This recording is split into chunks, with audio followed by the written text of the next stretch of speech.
Well, hello everyone, and welcome to the third episode of Do It Live with my co-host here, one and only Mr. Michael Dingfelder. How are you doing, Mike? Doing good. How are you? Pretty good, pretty good. Anything new? Anything interesting? Trying to keep positive, man. Trying to keep Okay. positive. I like your bright T-shirt. Oh, thanks. I have a red one and I have a blue one. Where did you get it from? From the bookstore, I think. Oh, I think books. I got the bookstore. It's not the one that I got from you. Oh, you It's not. actually did get one. All Yeah, right. maybe I'll bust that one out sometime. All right, good stuff. So, to everyone who's just tuning in, please do us a big favor. Give this video a thumbs up, share it with your friends. Leave your question in the chat box if you like to get that answered. We're gonna start off with some questions from emails, and we're gonna go to Instagram, and we're gonna finish off with all the questions from YouTube and Facebook. I'm trying to stream today at Facebook. I'm not exactly sure whether that's working out or not. I'm hearing an alert box. I need to switch that off. That's always your eternal struggle, is So, trying to get it I don't know. to look. Is anyone watching? If anyone's watching this on Facebook, please give me a thumbs up. That would be pretty awesome. And that being said, how's your practice? What's that? You've been practicing at all this week? Yeah, I've actually been practicing more. I've actually brought out the trumpet a little bit now too. I started Trumpet. Oh yeah, my God! You might yeah. you might just get banned from this podcast. Yeah, no. I started out as a trumpeter, so I got into a new program. I've used this program before in the past, but it's has a newer update now. It's a program called Smart Music that I'm starting to get my students in my school district to play out of. As sort of like a music performance, music learning online software. So I've been testing that out a decent amount and just busting out the trumpet. And and playing that a little bit. So That's pretty cool. I got a sign that this is working on Facebook. I actually got some friends from Lithuania connecting. So, oh, it's a miracle. how It's a awesome! miracle. Say hello, Lithuania. Say hello to my friend Giedrius. I knew how to say it before. I've said it to you before, but I can't remember it off the top of my mind. Sorry. No, it's okay. All I'll do the universal hello. Universal hello. Okay. That works. That's a very universal hello. That being said, I've got a bunch of questions. So today I figured I'm getting a lot of emails nowadays, and I'm struggling to get back to people. So I figured we're gonna spend quite a bit of time. I've got a bunch of these printed out, and then we're gonna go to a live stream questions and answer those. So you ready for this? Yeah, I guess you can get started first, and then I'll just disagree with every single thing you have to say. Yeah, that's exactly. You're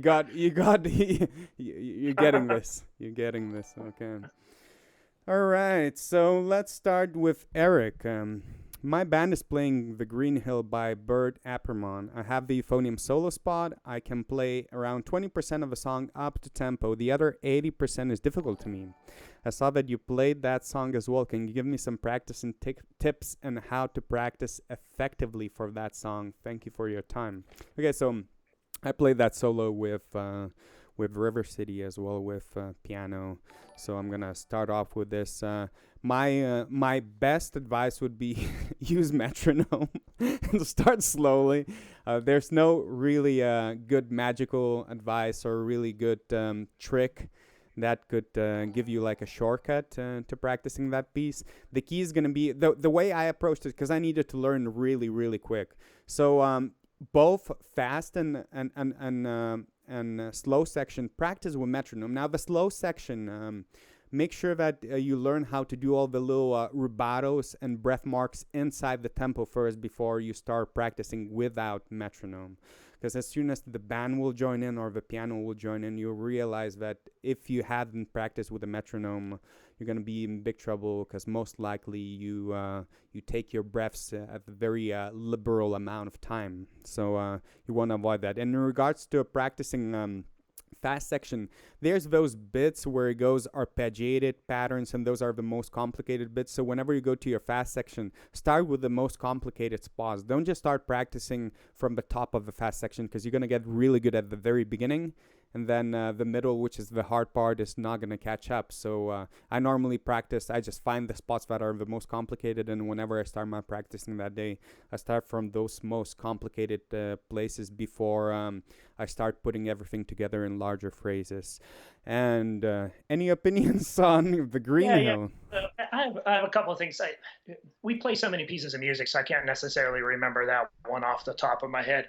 Is it primarily in 6/8 time, or is it in cut time? Is it in 2/4 time? That's the one where it goes triply.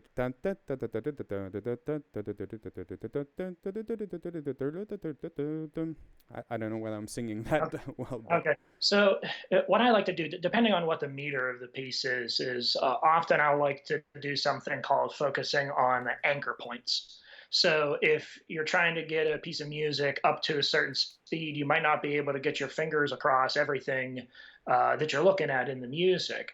So I like to focus on trying to get the speed up by focusing on the anchor points and then adding in more things. So the anchor points, for example, depending on what time signature you're in, it'd be your first count. So if you're in 6/8 time, it would be count 1 and count 4, especially if it's grouped into the 3/8 note groupings or whatever. So I like to focus on count 1 or count 2, say if I'm in cut time, or count 1 and count 2 if I'm in 2/4 time. Those are the strong points of the music. So if I'm trying to build up speed, at first I'll eliminate everything else around it, and I'll focus on those anchor points, and I'll try to get through, maybe 4 bars, 8 bars, or more, and then I'll start to add in other things around it. Like I'll add in the ands. So if I'm in 2/4 time and I'm playing consistently something, I'll do the count 1 and the and of count 1, count 2 and the and of count 2, and I'll try to do it at that speed. And a lot of times those theme and variation type songs are going to have a lot more like 16th notes or very, very fast eighth notes in 6/8 time, or even 16th notes in 6/8 time. So I'll start to add in those around it, and little by little I'll start to piece it together. And I find I'm more successful whenever I do things like that. Eliminate things down to very manageable sections, and then start to add in the different fractions of the beats around it that you need to, and you could start to sort of chunk those ideas together little by. Do you try to get? Just curious. Whenever you practice, especially in particular faster pieces, do you try to bring in the articulation and dynamic accents straight away, or because I personally it varies. It varies if it's kind of straightforward lines, I try to get everything straight away. But once in a while, if I get some weird, complicated textures with weird intervals, I just learn the pitch, so it sits in my head. Then I learn the fingers, so it's sitting, and then I start adding the. I kind of like to from the very beginning, because especially if I'm going a lot slower and I'm breaking it down in those ways, it gives me even more of an opportunity to work out that articulation. Because if I don't do that ahead of time and then I try to incorporate it in whenever it's a lot faster, I might start to notice some issues of not tonguing in a certain place or slurring into something that I shouldn't be doing, or things like that. So I like to try to put that early on from the beginning, because it gives me more repetitions. And that's the name of the game. The more repetitions that you get in with it, the hopefully easier and the better you're going to get at it. All right, so the follow-up question will be by Samuel. I'm a semi-new player to euphonium, but have mainly played trombone for about 5 years now. I'm currently 14 years old and have been using a normal Bach 6 1.5 AL mouthpiece. I've been looking to buy a Dennis Wick mouthpiece for my Yamaha YEP 842TS euphonium, which I'm currently renting. Do you recommend continuing on 6 1.5 Bach, or buying a new mouthpiece? Thank you in advance if you receive this email. So since you play 842, I'm curious about your recommendation. So I'll let you start with this one. So I'm not sure. I know the 6.5 AL, the Bach. I think that comes in a small shank and maybe also in a large shank too. A large. I think they come in both. It all depends on what. It all depends on. I'm trying to think if he's going from large and going over to, is staying large with that, or small and going to the larger. Let's for time being, that's not specified. Let's assume it's a large shank, because it's the same size mouthpiece like you have, except for you use the one that came in.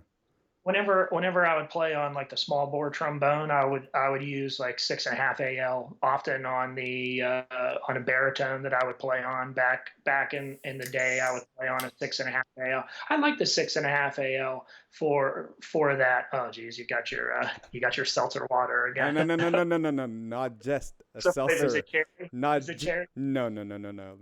Let's not go to the cherry. Of course, it's grapefruit. It has magical powers. Ugh, terrible. But 6.5 AL for whenever I was playing on a small bore trombone and a baritone, an actual baritone. I liked it. I felt fine with it. With the euphonium that I have, like I mentioned in the last stream that we had, I just play the mouthpiece that comes out of the case with that. I'm never big into it. The only thing that mouthpiece wise that I try to get a little bit better is like when I do play trumpet, I try to keep like larger trumpet mouthpieces because of the size of my lips and things like that, and especially playing on larger mouthpieces for euphonium and trombone. I like a little bit more room in a trumpet mouthpiece. But I just play on whatever is there. I grab it out of the horn box whenever I buy it, and I use it, and I make music. So it's as simple as that is. People, and I said last time, people can spend so much money and they could be on a quest for what they feel like is the best mouthpiece in the world that's going to give them mystical powers. on how to be a better player. And I just sort of use what I have and what's there and just try to make it work out, whether it be any type of horn or mouthpiece for Yeah, that matter. yeah, and I guess you take a little bit more similar approach to me as well. It's more of a from professional standpoint. Same thing. I use it as a piece of equipment. Look, I play for a living. I need to make money. I'm not gonna be serving an instrument or a mouthpiece. Mouthpiece and instrument is serving for me. So I've got a bunch of years of experience, and you develop certain amount of skills. It does not play that much of a role to me anymore. But that being said, normally, come on, autofocus. Normally, what I recommend with instruments like Yamaha 842 and, for example, the instrument that I play, Jupiter. So these are instruments that have slightly brighter sound. So, for example, Yamaha's equivalent would be a Neo series, which has a far darker sound. I do not recommend Dennis Wick mouthpieces for those, just because you have a pretty dark sounding mouthpiece. You put it with a dark sounding euphonium, it's just a muffle. It's just you cannot get any clarity. So normally, if you play a darker sounding instrument, I recommend Shillcase or Box and Dennis Wick. I feel like it works well for 842s. But look, if you have a mouthpiece that works, unless you feel there's a particular problem, I would not recommend wasting too much time and spending too much money. So yeah, the same approach. I would stick to that unless you feel there's a particular problem, like the rim is cutting you. Although Bach is pretty comfortable, so I would take a similar approach to Mike here. Okay, let's mark it in. Okay, Carrie is asking, I am freshman euphonium player. I just made all state for the first time this year, and I'm trying out. What? Congratulations. I'm saying congratulations. Good. Congratulations. You just got congratulations from one and only Michael. And I'm trying out for symphonic band. I have a few questions that pertain to playing and band related things. So actually quite a few questions here. So, first off, I noticed that in some of your videos in the sheet music that you hold some high notes out with better tone quality that I will ever have at the moment. The highest that we have ever played in a piece is the F2 ledger lines above the staff. I read bass clef. I still struggle at getting it out clearly in fast pieces and 16 notes. What would you recommend for that? So it's just basically practicing range exercises, and the range exercises, I normally like to divide them. But by the way, tomorrow I'm going to dedicate a whole stream on high register practicing with free PDFs and everything, so tune into that one. But basically, when it comes to high register, for me it's technique, and technique aspect is learning how to control your airstream through tongue movement rather than playing around too much with lips. And then it's obviously strength and conditioning, making sure that your facial muscles are strong enough to keep your embouchure flat without necessarily pressing too much of the rim on it, so you can sustain control. So things like free buzzing, lip bending, false tones would be great for your strength building and technique exercises. Anything, any scaly pattern, in particular chromatic scales that start at a bottom note go up, or any arpeggios that start on the bottom note go up, that'll be basically range exercise that you want to choose, and just take time. You're not going to get great at range quickly. Little by little too, you want to set yourself a goal for, okay, if you can get up to that F, so you start to do some scale wise patterns like you said, and you make that your goal, and then little by little you just start to add in, let's say chromatically up from there, and try to shoot for the next sound. That's always good to just have your little minor goals as you go along. I think a lot about lip flexibility too, to be able to get up into those higher pitches. Yeah. Forgetting that as you're doing like arpeggios and things like that up into your higher range, that has helped me out quite a bit to be able to get up into the higher range. I do focus on especially my bottom lip. I don't necessarily think about lip pressure. I don't like lip pressure to get up into your higher sounds, because it really does affect your tone quality, and it gives you that almost pinched sense of sound up there. If the lips are so constricted, you're not going to get a good tone quality up there. But I rely a lot, and as I was learning about the movement of your bottom lip. The movement of your bottom lip does a lot to be able to get you up into your higher range too. And you don't even have to pinch either. I'd ask this person, are you thinking about what your bottom lip is doing? Is your bottom lip making that inward movement a little bit to help to get you up into those higher sounds? If my bottom lip is too outward or too loose, I'm not going to get up into my higher range. So I have to be able to bring that, not necessarily the top lip, but the bottom lip needs to come in a little bit more. The corners get tighter, obviously, and you're going to start to pick out a lot of those higher pitches that you might not used to be getting. And there's things too about like what your teeth is doing and what your tongue is doing while that's happening to get those sounds to come out as well. I think it's really, obviously it's like a whole, what is your teeth, your lips, your mouth cavity inside, your tongue, the aperture, your bottom lip. But I would ask that person to think a little bit more. Are you moving your bottom lip in certain ways to get you up to those higher pitches? Yeah, it's just the most important thing. You don't want the bottom lip to slip under your top lip. That's what normally happens. Well, not normally, often happens whenever you play high. Slips under your top lip, and that's where the aperture is blocked. But talking about flexibility, it's the same concept. That's what I keep on telling people. You cannot get better at range without getting better at flexibility, because it's all about the vertical tongue movement. If it goes, that's how you want to control your airspeed. This similar to whistle. So you see, there's not much tension switching around in my embouchure. And similar approach to the register. You want to make sure that most of the control is being done by tongue. So flexibility exercises, any arpeggiated exercises, and basically maintaining that space. But in order to maintain, you have to have certain amount of strength, facial strength. So it's always a combination between technique and strength exercises. Okay, so Daniel is asking, let me mark in the timestamp. There is currently one open euphonium baritone position in our wind symphony at my high school. I'm competing with 8 other musicians to achieve that last spot. For my band exam, we're requiring to play 2 etudes, 2 rhythm practices, and a chromatic scale. My school is closed until mid-April due to obvious reasons. I've been playing euphonium now for over 5 years, and I want to continue playing it as a profession. I would greatly appreciate it if you could help me with the music that I previously emailed to you. Anything would be greatly appreciated. I just realized that was the music sent out.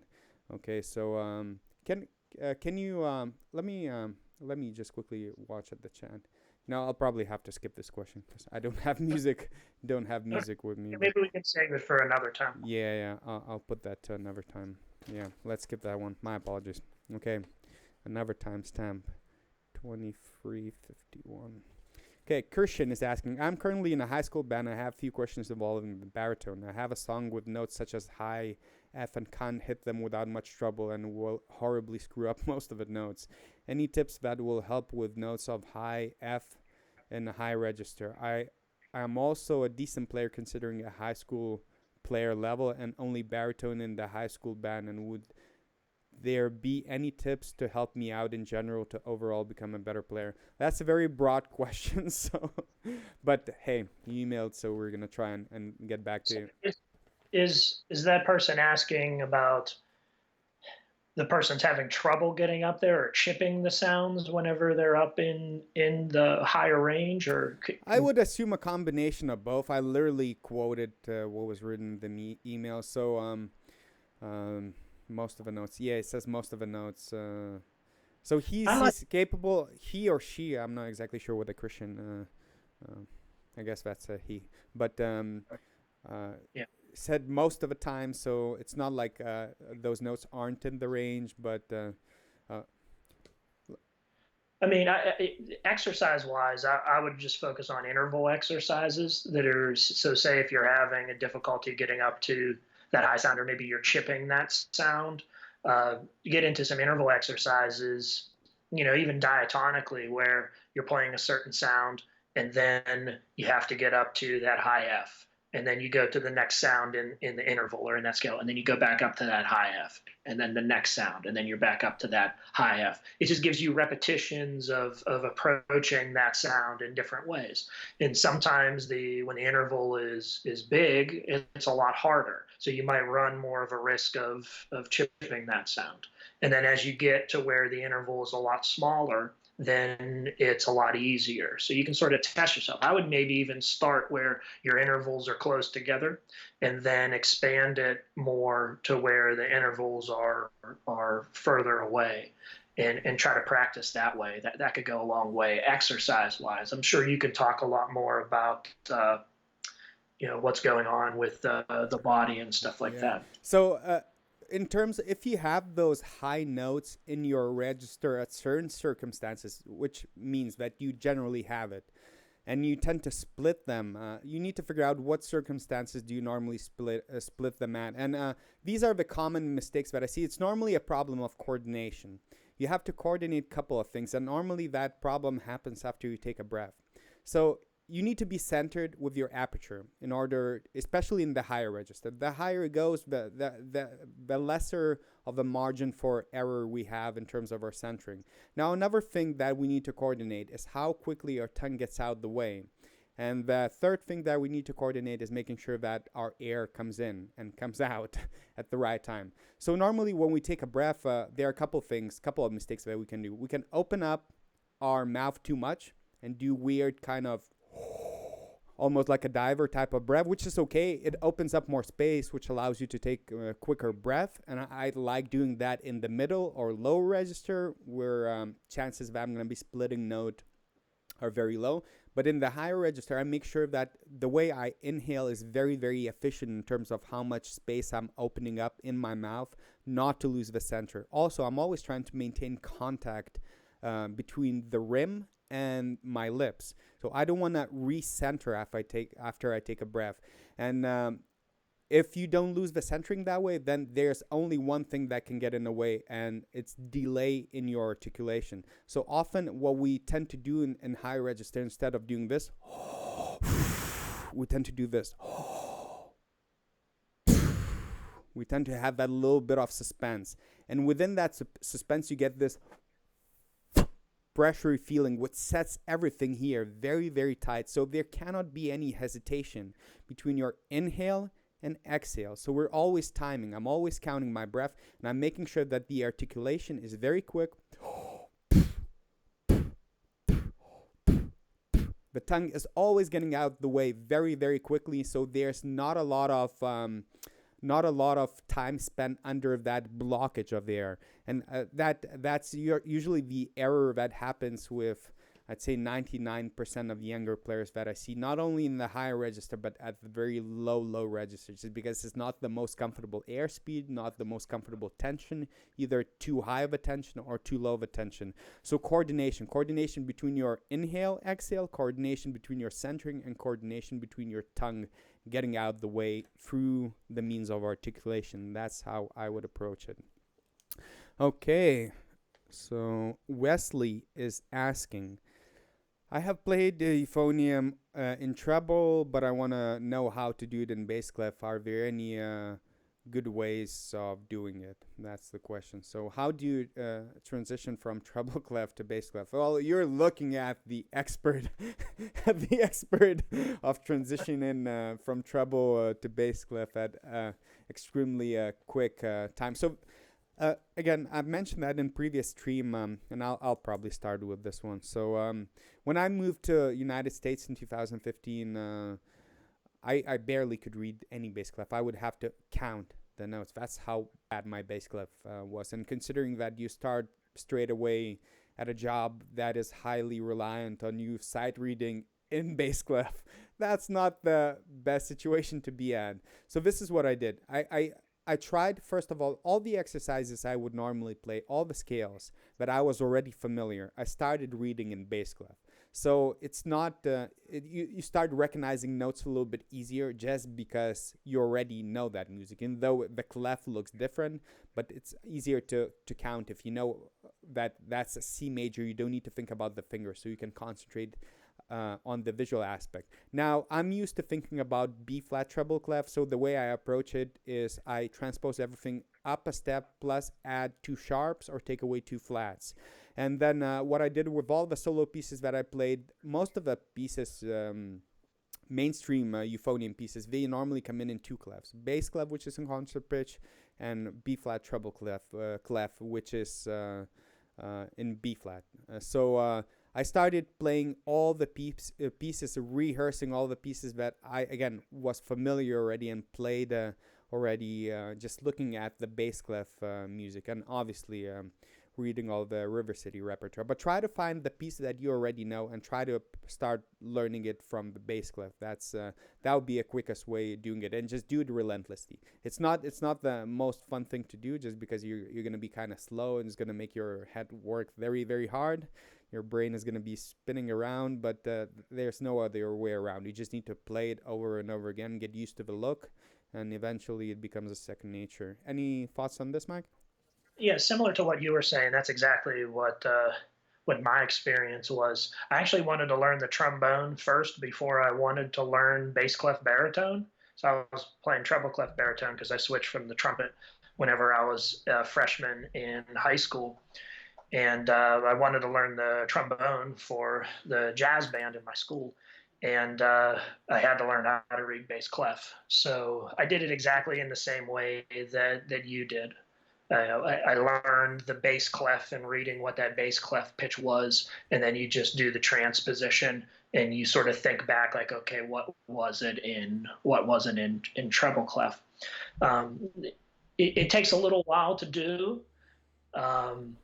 It seems a lot harder at first than what it really is. If you dedicate a decent amount of time towards it, it can come pretty quickly. You can be successful with it faster than you think you might. And at this point now, after playing for years and years in both clefs, I don't even think of a transposition anymore. I just look at the bass clef and I know how to read it and I know what it is. And I don't even think about the treble clef any longer. So yeah, and another good way, I'm kind of getting better at this as well. It's just the way I've learned it is always transposing. But I've got much better at looking at in a concert pitch, the way you're supposed to be looking, from arranging and writing all the exercises for you guys. Because I started doing a lot of writing in Finale, in Sibelius, a lot of exercises. I'm always arranging it in bass clef, treble clef, and tuba versions. And got to the point because something that you would normally see as there's a difference. I would see a D sharp in one of the keys, but whenever you're transposing, that becomes an E sharp, and that doesn't even make sense. So I had to learn how to arrange in an actual clef. So there's downsides to trying and transpose it, but if you don't have time or you cannot dedicate all the time practicing in bass clef, try arranging, try and doing some of that stuff. You'll get a cooler arrangement, and also you'll learn how to do how to read in other clefs. But that's something you'll start noticing that you're getting better on daily basis. It's one of those things. It's not like free buzzing or triple tonguing where you need to spend a lot of time to start seeing good progress. So yeah, I think that's a great idea, especially if you have like a buddy or something like that that plays a different instrument. Take one of the pieces of music that you like to play, and say you're a treble clef baritone player, and you have a buddy that's a bass clef baritone player or a trombone player, rearrange that from the treble clef part and try your best to do it in the bass clef part, and give it to your buddy to play and see if you did it correctly. You know, like, hey, play this. Does this make sense? Did I make any errors and stuff like that? It would actually be a pretty fun thing to do. yeah, that's similar. That's basically the same thing. So Yeah. okay. Okay, Troy is asking, "Hi, I'm a seventh grade tuba player, and due to the current situation, I've recently had more time to practice." Well, that's actually good. Let's look at the bright side. But compared to others, I feel like my vibrato is lackluster. I can only do a basic triplet or eighth note pattern. I would love to receive your input. Thank you, and have a wonderful day. Um, it's actually there's not that many tricky different methods that you can use for. I would assume that you're doing a jaw vibrato, hopefully, because I sometimes I see with lower brass players that especially if the lower goes, that throat vibrato becomes a thing, which ideally you want to avoid. So I would assume Troy is doing a jaw vibrato. So just the best way to practice it is put your metronome anywhere between 60 to 70 beats per minute, and practice this in a very comfortable range between your middle B flat and your low B flat, and just put your metronome at 1, 2, 3, 4, and go wow wow wow wow wow wow wow wow wow wow wow wow wow wow wow wow wow. That's how I normally practice my jaw vibrato. Normally when I practice it, I try to make it as wide as possible, because the wider movement is slightly more complicated. It requires more control in your jaw muscles. So and later on in the pieces, I always think it through. Vibrato for me is not like an automatic thing. Sometimes I start a note with a vibrato straight away and it's pretty intense. Sometimes I like having a straight sound and add a little bit of vibrato towards the end. Sometimes I like just a straight sound, depending what kind of pieces you play. But it's basically just drill different groups on long, comfortable register. When you're practicing something like jaw vibrato, you want to make sure that you pick an exercise that eliminates issues like range, fingers, or all the other issues. You want to solely focus on that jaw technique. So that's why I always tell people, just pick the most comfortable register, low to high to mid B flat, and just go long tones of every single note. Track it with a metronome, and I don't really know of any better way of practicing your vibrato than that. Yeah, it's just like you were saying there, is just adding the increments, uh, the faster rhythms into that. Start out very slow as you're making your changes between the vibrato function, the sort of closing and the opening of that vibrato. I sort of think of it that way. There's like the more open sound of the vibrato, and then there's the closing function of it. It's starting that off slowly, and then adding those faster. You think of them as rhythmic patterns. Yeah. Adding them in there. That's literally one of the best things that you can do with that. I agree with you 100%. Yeah. Just pick a sound and focus on the rhythmic patterns that you're trying to get out. It takes a while to develop. It takes a lot of practice to do, and especially to get control of what you're doing. Yeah, exactly. It's not necessarily developing, it's learning how to control. Because I don't even know at this point, I don't even know what's worse. I find these both scenarios equally bad. You're not capable of using vibrato at all, or you using vibrato all the time unconsciously. And I don't even know which one is worse. Probably if you're only playing in band music, I guess developing a straight sound would be more beneficial. But man, sometimes I see people play the whole piece, like the British style pieces, like pantomime solos, zero vibrato. That's for me. I don't know. That just sounds to me super awkward. On the other hand, sometimes you hear people play like pop music and like jazz music and swing music and yeah, all the time. It's just the time and the place for it. When is it going to make you want to use vibrato as an opportunity for music expression, and vibrato is not always going to work in certain circumstances and for certain things. So it's where is the correct moment to put that vibrato in. And it goes from the ensemble that you're playing in, or if you're doing a solo work yourself.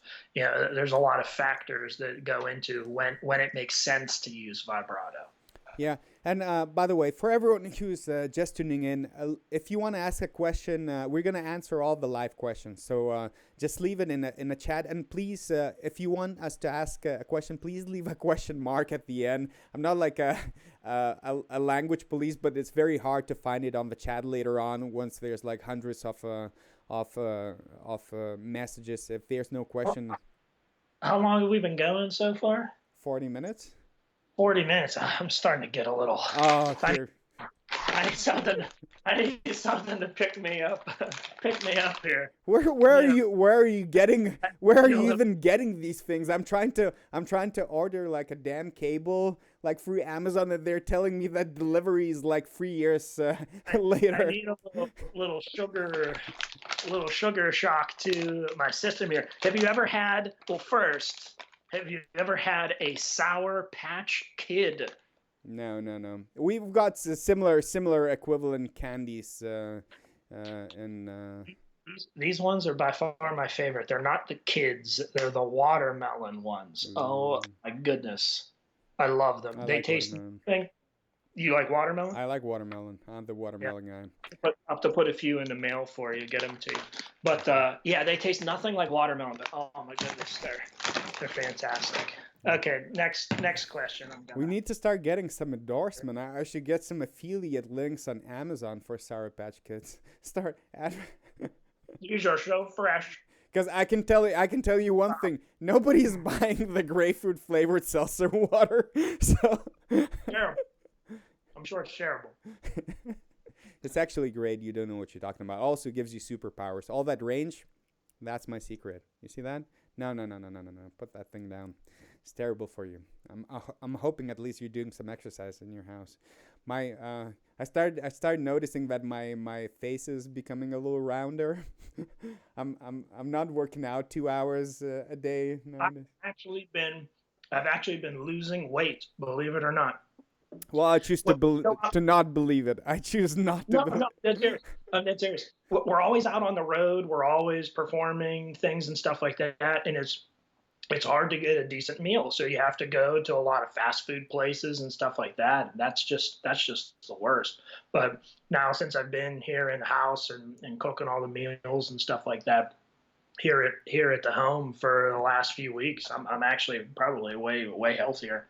I've actually been losing weight, believe it or not, even though I'm chewing on some candy right now. I'm gaining all kinds of weight.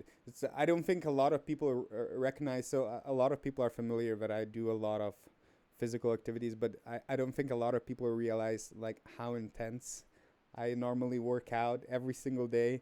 And now that I stopped doing it, I do everything. I don't eat. I fast the whole day. I eat like once a day, and I'm still gaining all this weight. I don't even have candies in my house, just fruit and all the good stuff. But either way, no matter how much you work out, you're still never going to beat me in an arm wrestling match. It's just impossible. Exactly. It's a proven fact. Next question. Exactly. I think those Sour Patch candies are making you delusional, but it's okay. It's okay. It's fine. It's fine. It's okay. I'll let you take this. Good job. Okay, let's go to another one. Alif is asking, I'm middle school euphonium player and would like some pointers on what I could improve on. I've been watching your channel for a long time and your videos are very educational. So, first of all, I appreciate you watching the channel, but what I always recommend, it's very hard to answer broad questions and give like specific advices because there might be such a big gap between from player to player. What I normally recommend, here's the deal: all these high range tips, all the flexibility stuff. There's a reason why I'm doing these super dense educational videos on my YouTube channel. Go check them out. You'll find so much information there. I've covered almost all the topics. Also, tomorrow I'm doing another one. Check some of those out, because it's hard to give a very specific advice without seeing a person play and knowing where that person is at, because there would be a very different high range advice I would be giving to somebody who's a beginning euphonium player versus somebody who's an advanced college level player. So I do appreciate the questions, and as you can see, we're always trying to get back to all of them. It's just hard to give any reasonable advice unless it becomes a little bit more specific. I mean, with that age range too, the thing that I always think about is just from every stage of your development is your tone quality. I think that's the most important thing to focus on is how you sound on your instrument. So tone quality exercises, and also for that age group, you're starting to get more into advanced, not more advanced music. So there's going to be range considerations to think about. So doing those range studies, like you were saying, also too, I think she said that she was in seventh grade, just getting into more advanced rhythmic patterns and things with theory as well. You're going to get into different types of time signatures more so, in cut time, 6/8 time, a lot more in this, even maybe some mixed meters and things like that. So just continue on with your theory development, high range considerations for this new music that you might start to be playing, and always focus on the tone quality. Okay, so we're getting to some of the Facebook message questions. So Sean is asking, are there any good treble clef euphonium solo pieces I could recommend? Plenty. I would. A lot of them nowadays, they're going to have a treble and a bass clef. Most of the time, they're going to have a treble copy and a bass clef copy as well. Yeah, but if you want to get some free pieces to practice, just look for Arbin. You'll find a bunch of air vary pieces. But look, search for Philip Spark, then Peter Graham. These would be composers that did a lot of works for euphonium, and they always offer treble and bass clef. So you'll find pieces like Pantomime, Harlequin, all of them come in treble clef. Yeah, I'm a big Philip Spark fan. He writes some nice things. Yeah, probably the best euphonium composer. If you compare like the amount of works. How the success rate of the works, probably overall the best euphonium composer. So that being said, Philip is asking opinion, JP274 or Yamaha 321. JP274. That would be an answer. I don't think that's much for discussion. Any opinion on that one? Yeah, the Yamaha 321 I've seen before. I've played on a couple.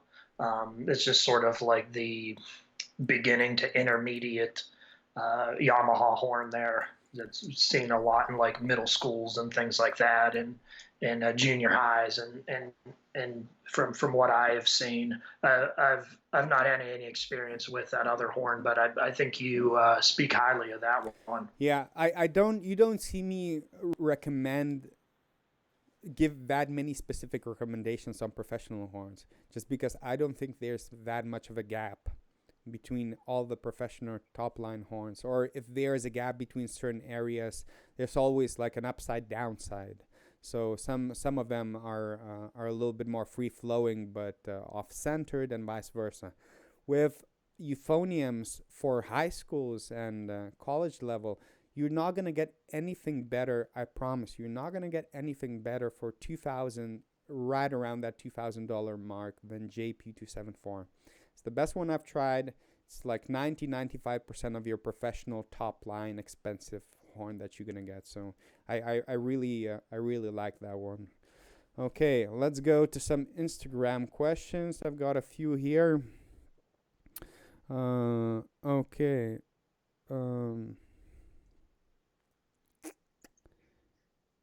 Here we go. Gambit, and that's not the one.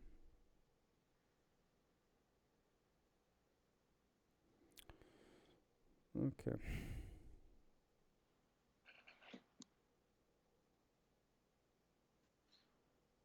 The suspense is killing me.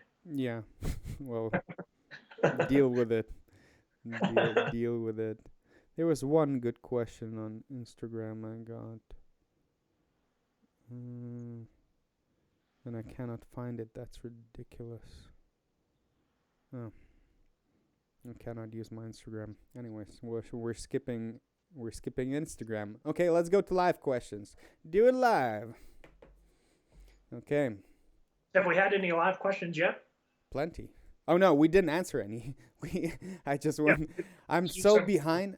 If I told you I'm almost 1,000 emails behind from my 2 emails, which I'm sure you would believe me, but like this is how far behind I am. Once you get 50 to 60 a day, it's becoming slightly hard to give everyone an answer. I'm reading all of those, but that's why I'm trying to get as many answered as possible. Okay. Say hi to Brazil. Hi, Brazil. Very good. The people from Brazil seem to get a little bit touchy sometimes when we don't say hello to them. Hello, Brazil. Say hi to Costa Rica. Oh, Costa Rica. Hi, Costa Rica. When did everyone start playing? I did late 6th grade. I started when I was 8 years old or 7 years old. Yeah, I started whenever I was in 5th grade, so that was probably around 10 years old or somewhere around there. Why is his name Ding? Because that's part of the first part of my last name. That's his nickname.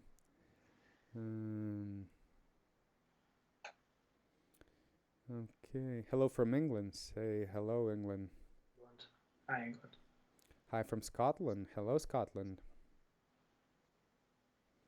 America. Hello, America. Are those the only questions that we have? It's like, will you please say hello to me? No, they're just saying hi. I'm just being nice. Come on, just say hi. Just wave your hand and shut up. Okay. Okay. Matonizz, is this your stand partner from the River City Brass Band? Yes, indeed. One and only. There could be no other. You're trapped with me every single time. Hi, Matonizz. For band, I need to play the concert C scale major. Do you know how to do it? Well, if you're confused about the fingers, I would just Google it. But otherwise, just practice slow. This is kind of. I'm not gonna elaborate too much on that one. Okay.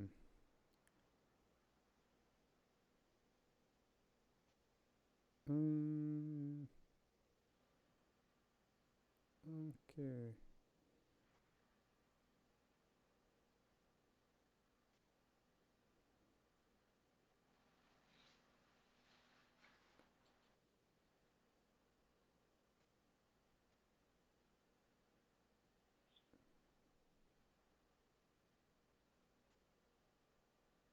So many messages.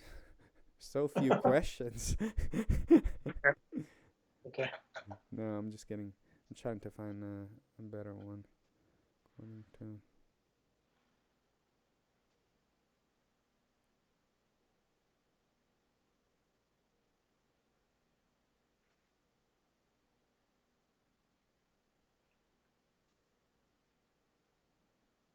I ran out all my watermelon slices. Taking so long.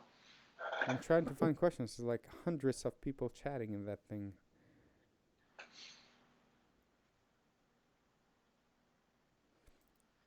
Did I give the practice materials from Arbin practice session? You can find Arbin. It's a public domain. Just Google Arbin method book and you'll find it for free.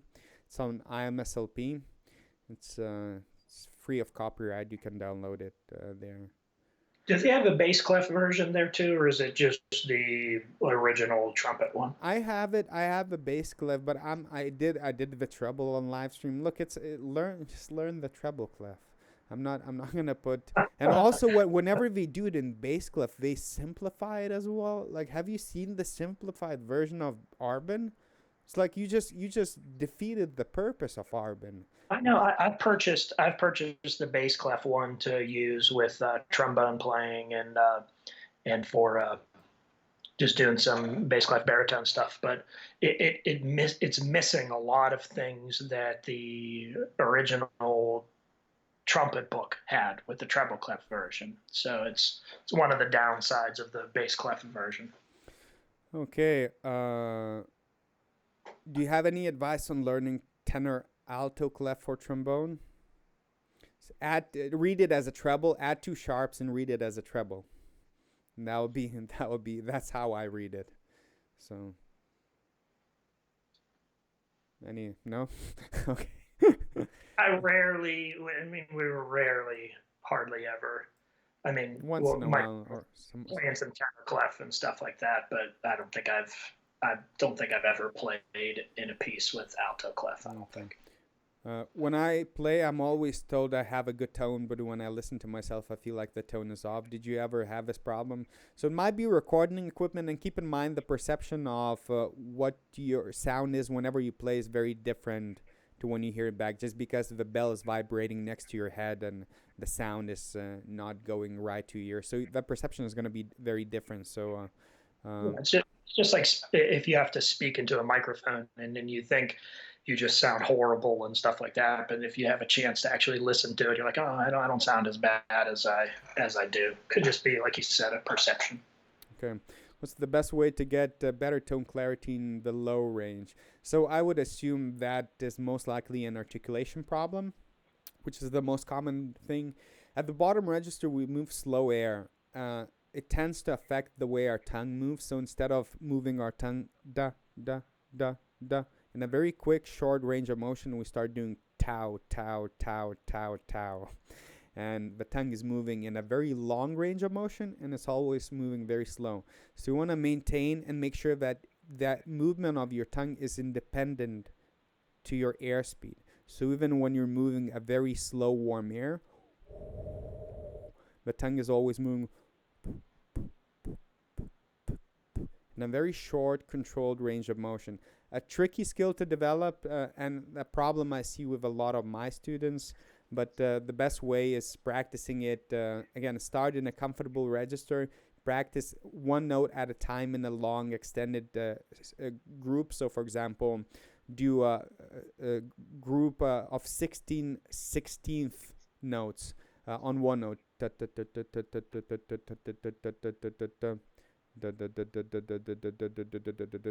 And start at a comfortable, let's say, middle B flat, and go all the way down chromatically up until you start getting to the point where the tongue is becoming fluffy.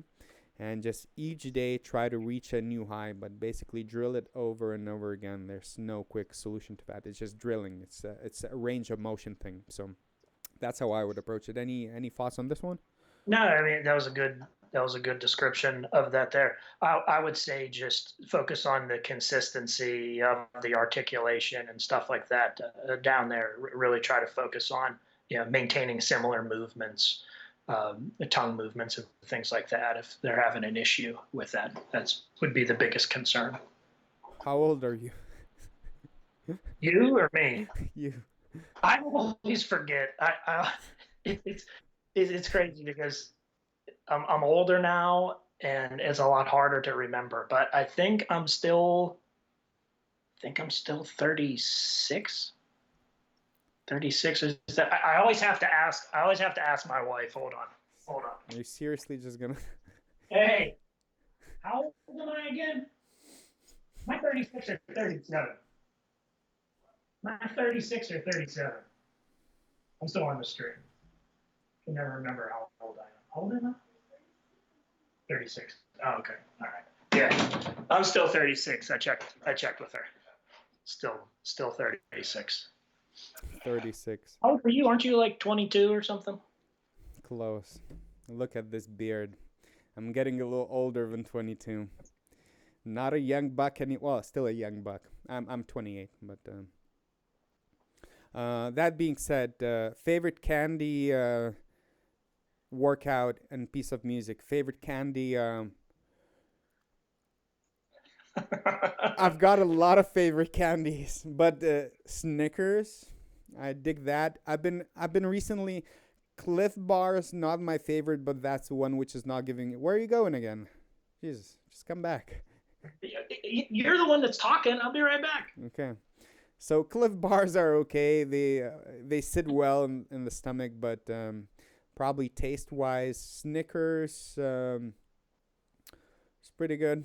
I'm a Snickers fan. Then Twix, pretty good. All the good basic stuff. Favorite workout, kickboxing with weights. That's what I would normally do. Stretch, yoga, then go kickboxing, and then I would go weights. And piece of music, solo or ensemble. Probably favorite piece of music. It's top of the head. I don't know whether I can name one. It's probably one of my pieces. They're the best. Check them out on YouTube channel. It just so happens I have my favorite candy right here, which are Twizzlers. I don't know what it is about them. They're kind of just sort of plain. They're not fancy or anything like that, but I just enjoy them. You just like these things that look like they're made in like nuclear plant. You drink you drink like Mountain Dew, which is, it's not even the color. Like how why would they make that color, the drink, like a toxic green color? That's what makes me the good musician that I am. It's the Mountain Dew and the sugar. My favorite exercise?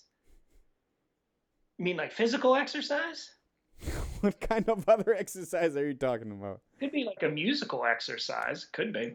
But my favorite exercise. No, it says workout. It says workout. Oh, so. Favorite workout? None. Absolutely none. Good. Hate it.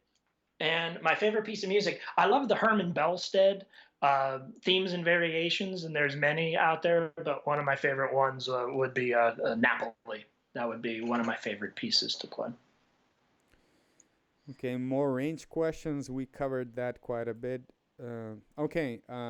C. Crowley. Where do you guys stand on the pros and cons of the main tuning slide trigger? I have experience of using one in the past and I hated it. Best in Prestige. There's an argument for them, but personally I think it makes you lazy and I prefer to use my ear and lip Fs and Gs at the top of the stave. I now play an old Sovereign and I don't miss the trigger. Players from the 70s, 80s, 90s didn't use them and could play in tune. To summarize, triggers make players lazy and handicap them by enabling them to use their ears, not to use their ears for tuning. Well, some of it I agree, some of it I disagree. Okay, so let me break this down. Tuning trigger, it's almost like having a rear view camera on your car. If you have it, good for you. You have an additional option. That doesn't mean that you cannot parallel park with using mirrors. But if you have a rear view camera in your car, just parking becomes much more easier. So you have additional option. Trigger gives you an additional option. You can have a trigger and still rely on your ear. Now, I've seen people with trigger and still cannot play in tune. So I don't know how that makes them lazy. But normally, I'm really not a fan of lipping things up and down in the higher register. You have alternative fingering. So you mentioned Fs. I would assume you're talking about treble clef. I would use 1 and 3 instead of 1 if I have to. So with a trigger option, and the problem with 1 and 3, it becomes much more splittable.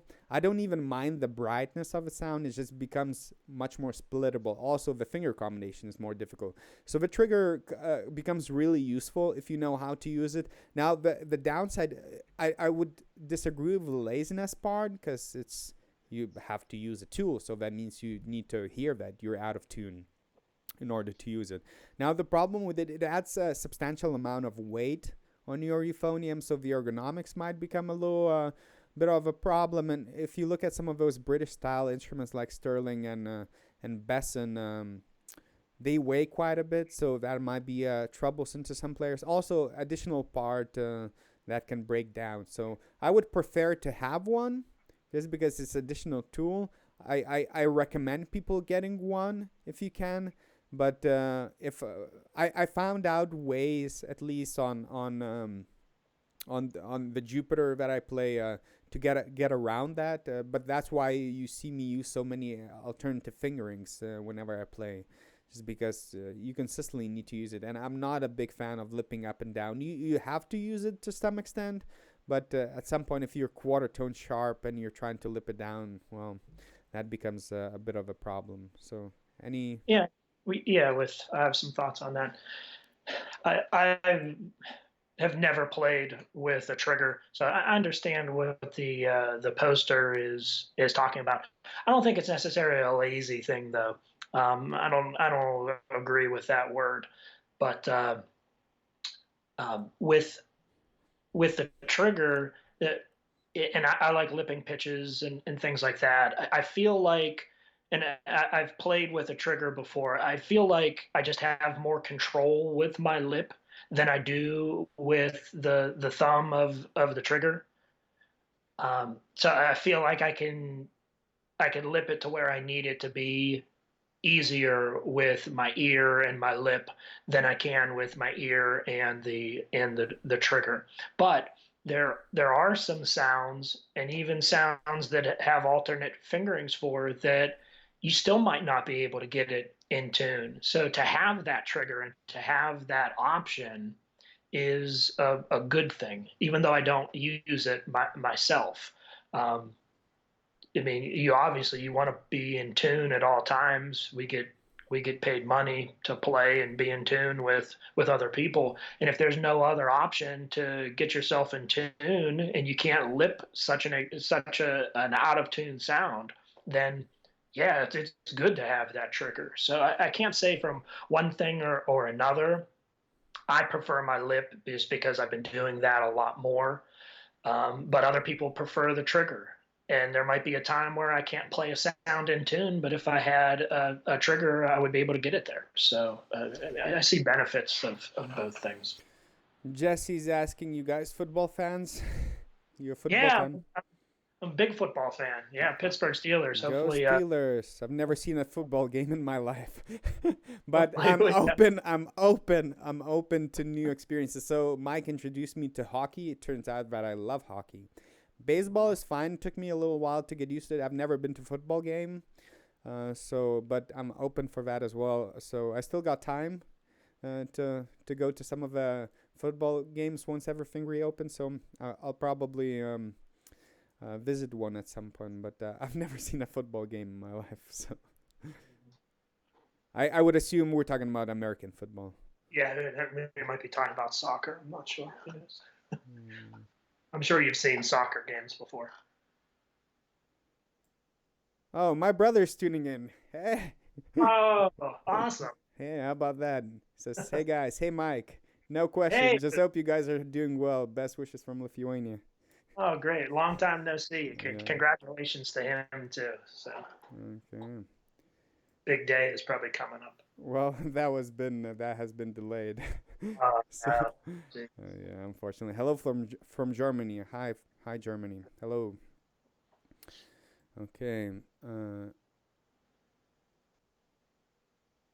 Do you have any tips on how to adapt from a high school band environment to a university setting? I'll let you start on this one. well, I mean, time management is the biggest thing that you're going to have a struggle with as you go from high school to university level. That is the biggest struggle. So just making sure that you understand where you need to be, when you need to be, your schedule of classes, your work that you need to complete. It is by far a lot harder than the high school level. You get used to high school, and things are a lot simpler there. But whenever you get to college, it's difficult. So just budgeting your time, figuring out your schedule is one of the obstacles that you'll have to sort of hit on right at that transition point. I would say that. Yeah, it's gonna be mainly time management. That's I would have to agree with that. It changes, and your sense of responsibility as well. You'll notice that you have to be good at replying emails, at reading. That was a big problem to me when I moved in. I hated reading emails. I just hated reading emails, and that got me into a lot of trouble in the first couple of years. Okay, so you'll have to do a lot of adult stuff, which is not fun, which is not necessarily playing related. I don't think you'll find as much issue transitioning playing wise. You'll notice that all the other responsibilities become very important. So keep that in mind and go in with an attitude of trying to present yourself as much of a responsible adult as possible from the get-go, because you're going to be making contacts, you're going to be making impressions, and that's going to last a while, both all good stuff and that bad stuff. Philip is asking, is a baritone a useful addition to have? Absolutely. Mike is a good example of that. So he's making money off of playing baritone. So especially if you play in a brass band, if you've got job opportunities, often it's easy to find a euphonium player, but whenever you need to find somebody who can substitute and owns their own baritone player, that becomes owns their own baritone, that becomes a bit of an issue. So, any thoughts on that? Yeah, no, I agree. Just you have the opportunity for other things, just like you mentioned with that too. But even if I have to ever march in a parade or something like that, yeah, I'll bust out the baritone. It's smaller, it's easier to manage and work with instead of carrying the euphonium for certain things. So just a couple of those things to think about. Aaron is asking, Ding, when you start standing up to fake out the rest of the section, is it just to prank them, to keep them honest and make sure they're paying attention, or a little bit of both? No, I explained this whenever in the first video.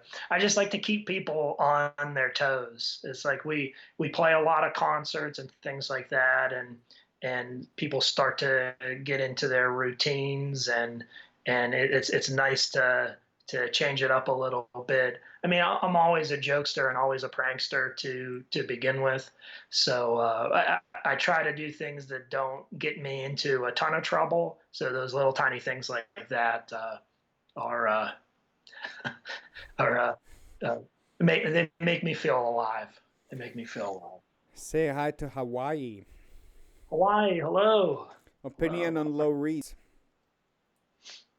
Opinion on low reeds? I like them. I think they sound good. Like a Barry sax sounds awesome, and like a jazz ensemble and things like that. Especially when you're looking at like bassoons and contrabassoons and stuff like that in orchestras or wind ensembles. I think they're. Should I say bad things about them because I'm a low brass or what? I've got no beef with low reeds. No. I don't really hate any instruments or anything like that. Like I have to teach like all the instruments because I'm a band director and all of that. So some people get so into like, oh, you play this, something's wrong with you, or this or that. I think there's just different sounds and different colors of those instruments, and they're all different depending on the instrument that you have, and some fit better for certain things and others don't. But it's nice to have those options and those colors available. Okay, two more questions, and we're gonna wrap this up. How many hours do you practice a day? So me personally, no, it's normally it goes anywhere between 1 to 5 hours. I would say average is 2 to 3 hours. So, but I'm pretty religious with my practicing. I don't take many days off. Period. I'm my practice. I'm like a monk with my practice. It's always very, very consistent. I know some people prefer taking some time off. Not me. So, how about you? Yeah. If I practice 5 hours a day at this point, I think my wife would kill me. But I barely have enough time as it is with all the other things I do. But I at least try to get an hour of practice, probably about an hour to 2 hours. It depends even a little bit more if we're starting to get into a series and things like that, where we don't have the music that far ahead of time to prepare. So then I can see myself practicing for 3 hours for a good stretch there to try to get prepared for the concert series that we're coming up with. But just in general, I try to get an hour and a half each day to maintain. Yeah. And the last one, any tips on how to deal with picky band teachers? Get them to become your colleagues, your stand partners. They'll solve a problem. Then if they're sitting next to you, can go payback time. What's a picky band teacher? What question is that? You read that? Can you read that again? That's literally how it says. Any tips on how to deal with picky band teachers? It might be that the person wanted to say pricky band teachers, but I think it says. Yeah, I mean, if this is a serious question, and say a band director or maybe their teacher is being extra picky about the things that they're doing. How to deal with that? If you're taking it in a negative way, I wouldn't. I would actually go up to the teacher and I would ask, specifically, what are the concerns that you have, or I'm hearing that you're saying these things to me. Can you go into a little bit more detail about what you mean? Try to work with that person to try to see what they're asking of you. That's if that was like a for real question. It says they stare a lot when I mess up a note. They give you stares. Well, I mean, that's a reaction. Yeah, I mean, some band directors might, or something like that, or I might even raise my eyebrows or something like that if I have a student. But I'm normally pretty nice about it, and I realize that people are going to make mistakes and things like that. I don't often, probably not even at all, get upset at a student for making a mistake. It's just you let them know that the mistake was made, some solutions to try to fix that mistake, and you just sort of try to laugh it off. Oh wow, we just got a bunch of questions. I was planning on Yeah. wrapping up. Virginius is tuning in. He's saying Izzy, hi, Algirdas and Mike. Good oh, to see you online. oh, it's a shame that we can't come out there for this Easter holiday. Yeah. Miss you for sure. Oh wow, that's a lot of questions. Wow. Okay, but we have to wrap this up. Okay, that being said, thanks everyone who has tuned in. No playing today, just the questions. But since you've been asking a lot, we figured we'll dedicate one of these streams just answering your questions. So hopefully everyone got a little bit of information and we'll see you in the following stream next week. If you have any questions, don't hesitate to submit them through the email euphonium.legends@gmail.com. And other than that, don't forget to give this video a like, share, subscribe, whether you're watching this live or not. And we had a lot of fun. And stay safe, stay well, and we'll see you. I'll see you tomorrow at 4:40 Eastern Time, PM Eastern Time, for some high range live masterclass with free PDFs that you'll be able to download. So join me on youtube.com/Matonizz and possibly on Facebook as well. So that being said, thanks a lot, Mike, and I will see you all next week. Take care, guys.